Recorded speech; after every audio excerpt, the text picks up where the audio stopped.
much. Thank you, ladies and gentlemen. What I'd like to present is basically a journey that we've been on in terms of our mentoring and a number of aspects that we identified as being crucial for us. We initially had our own mentoring program that we developed. And then about a year ago, we started working with the Department of Basic Education when they initiated the new teacher induction program. And then we realized that we were working in silos. The university was doing one thing in terms of mentoring, but we were using the exact same mentors for the different programs, for the pre-service teachers, and now with the new teacher induction program that is on its way, we were using the exact same mentors. So we decided to approach things a little differently, to see if we couldn't get all the key stakeholders on the same page. So this is just an infographic basically that we developed for ourselves to see where we were going and what it is that we wanted to achieve. So for us, the important thing was we needed to take cognizance of what was required by the DBE, the Department of Basic Education, as well as the new professional standards being developed by SACE.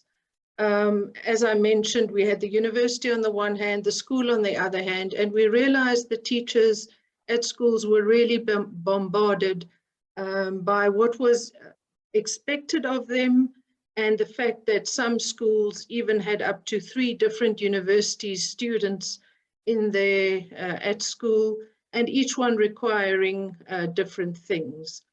So it was important for us to see in what way we could really look at building partnerships and how we could support one another in the endeavors that we wanted to achieve.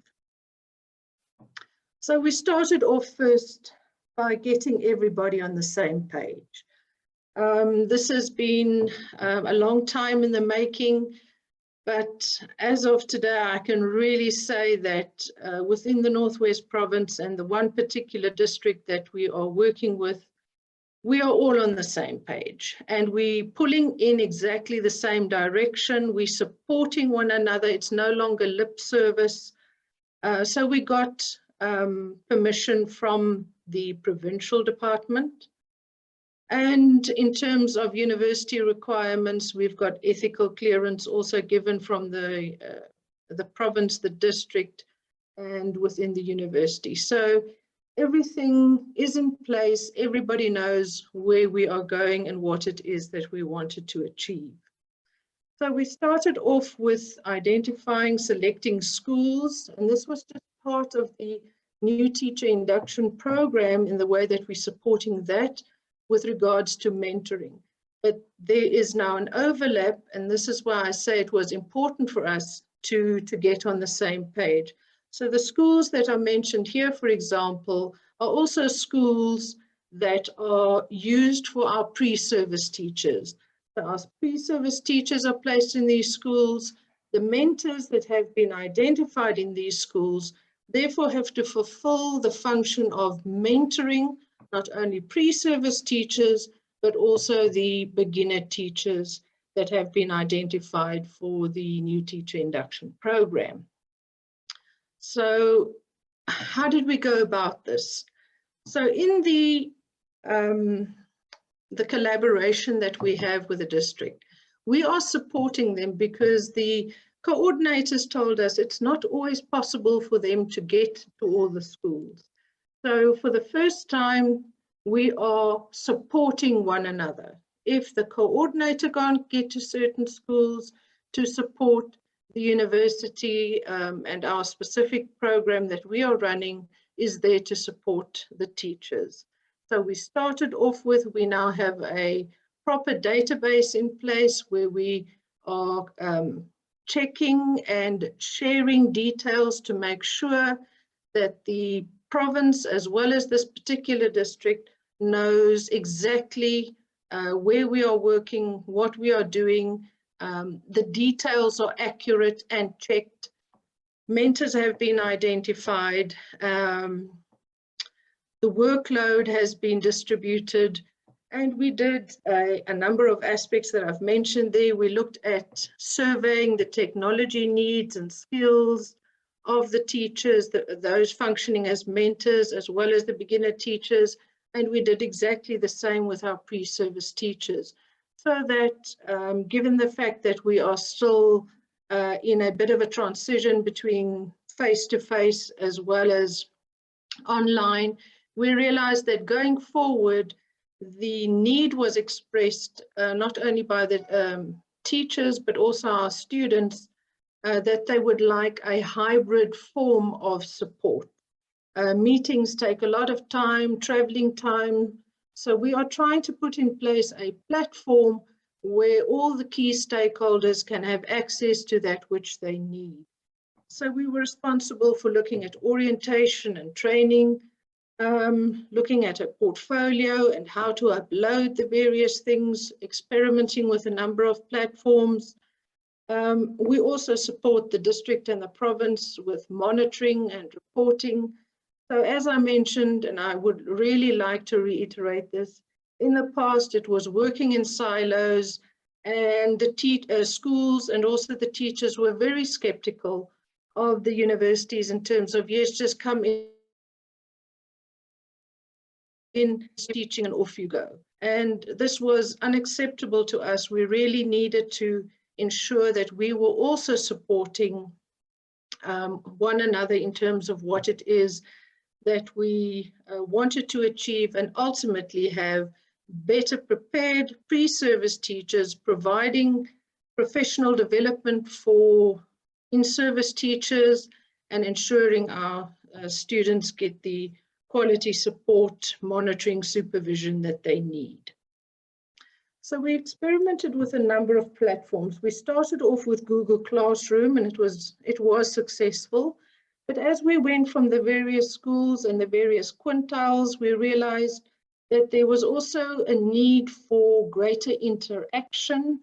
And the one platform that we are currently using, and which is proving to be successful, also this morning we had 4 pre-service in-service teachers as well as students on the platform engaging with the material. Now, what Perusal does is it allows the district coordinator, for example, in the case that we are working with in a specific district, to be on the platform.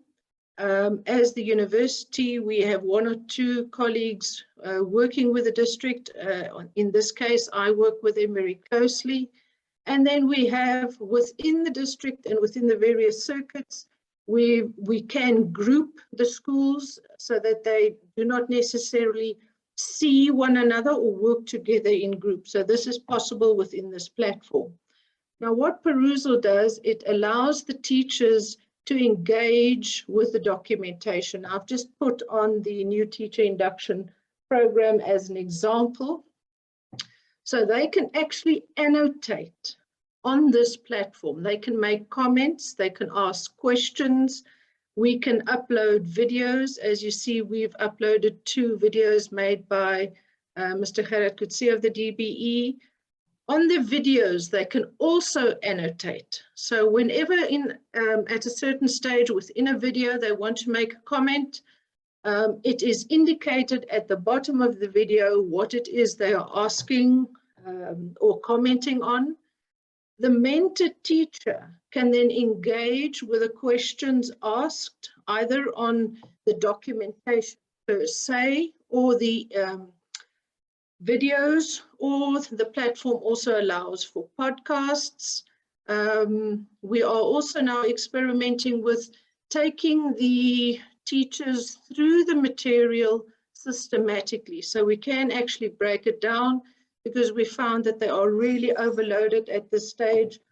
So even the mentor teachers need to be guided in terms of this. So this is one of the things that we are exploring at the moment. The analytics available on Perusal is really awesome. It allows us to actually ensure that the mentor teachers, as well as the pre-service teachers or the in-service teachers, are actually engaged with the material and that they are not just on the platform. We set different weightings for this, but I'm not going to go into detail. The point is we've created a platform which is, at this stage, it's free of charge to use. It can be integrated with the university's learning management system, as well as that of the district, if we wanted to do so in future. At the moment, we're keeping it separate to see how it goes and what feedback we are getting. As I mentioned, we also looked at Google Classroom, which was also successful. But as I mentioned, the teachers and also the students wanted greater engagement. And the perusal platform at this stage is really showing that we can have far greater engagement and discussions, and really bringing not only the practical, but ensuring that our teachers also justify their decisions by referring to evidence-based research. What then happens is we've created a Google document, this specifically, where the students, once they've completed either their portfolios, or in this case, our new teacher induction program, once the new teachers have completed their activities and reflections, it's uploaded. And once again, the district coordinator, the provincial coordinator, if they wanted to have access, or SACE in future, if they wanted to have access, everything is in one place, and only those who need access to it can see, it can be moderated, etc. Why we made the decision to use the new teacher induction mentoring program was the feedback that we received, not only from, as I mentioned, the pre-service teachers, but also the mentors. They were saying everybody wants them to mentor, but everybody is expecting different things. And the new teacher induction program's mentoring component is really very comprehensive, and it focuses and addresses a lot of the issues that we as university require the mentor teachers to be doing with our pre-service teachers. What we help the mentors with when we do the training for these programs is to show them the nuanced differences in terms of what it is to mentor a pre-service teacher and what it is to mentor an in-service beginner teacher. So just nuanced differences where we want them and how we think the feedback, etc., should be.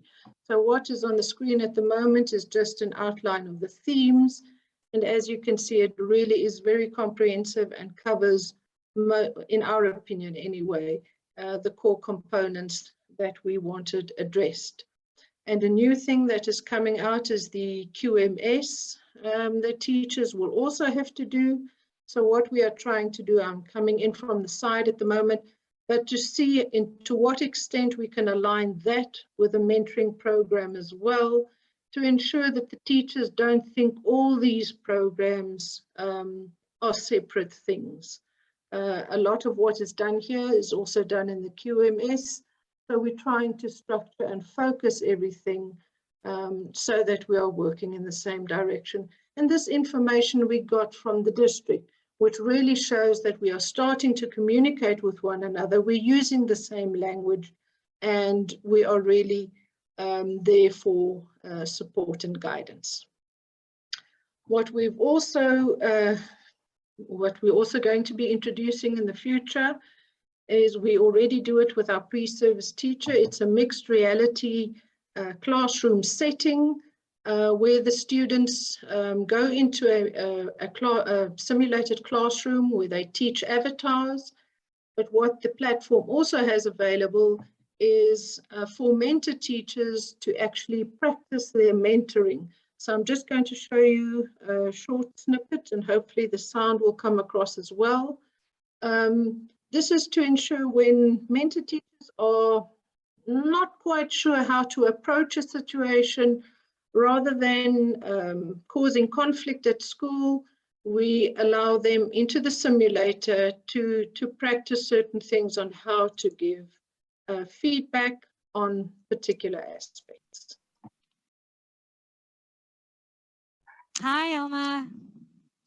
Hello, Linda. How are you? I'm doing okay. How are you? Good, thank you. How did your lesson go? Well, I think it went pretty well. Yeah, all things considered. I'm so glad you got to be there and sit in. So, what did you think? Well, it's your lesson, so I'd rather hear what you were thinking. You said all things considered. What did you say? All things considered. Oh, no reason in particular. I really felt I felt good about it. I thought it was an engaging lesson. Certainly an introduction, but I'm eager to continue on with this unit. And I feel good about it. You talked about engaging lesson. Do you feel that your students engaged a lot with the work or with you in that sense? Okay, so that was just an outline of what is possible and what we are exploring at the moment. And the feedback that we've gotten from one or two of the in-service teachers, the beginner teachers, and also the mentors, is that this really helps them build confidence when they've actually got to engage with the real deal. And our pre-service teachers as well, far more confidence, and we're actually building this out. So short and sweet, thank you very much.